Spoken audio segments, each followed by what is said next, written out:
malheureusement, hein, puis moi et Christian, on est deux comptables qui sont habitués de travailler avec des chiffres, mais quand on dit à l'INES ou à l'INSPQ, bon, si on ferme les restaurants, si on empêche les rassemblements privés, si on met un couvre-feu, c'est quoi l'impact sur les courbes prévues des prochaines semaines? La réponse n'est pas noire sur blanc. Là.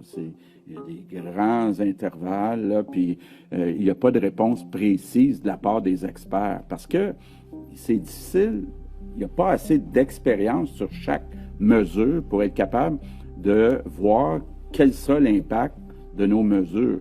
Mais nous, on est confiants quand même, de façon raisonnable, que les mesures qu'on annonce aujourd'hui vont nous permettre de passer au travers.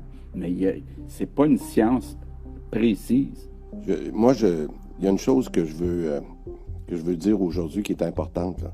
Il y a même encore, il y a quelques semaines, les experts locaux, nationaux, mondiaux n'étaient même pas capables de dire si les vaccins actuels qu'on avait protégeaient ou non contre le virus. On se demandait il y a quelques semaines là, de dire, écoutez, est-ce que ça protège à 80%, à 100%, à 30%? On ne le savait pas.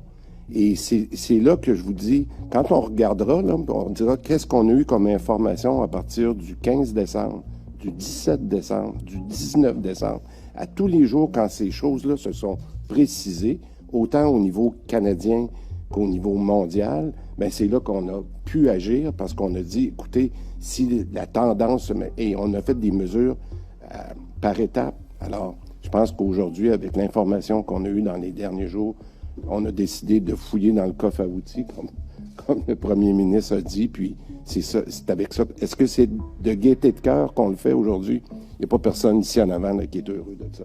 Mais est-ce que c'est la bonne chose à faire dans les circonstances? On est convaincu que oui.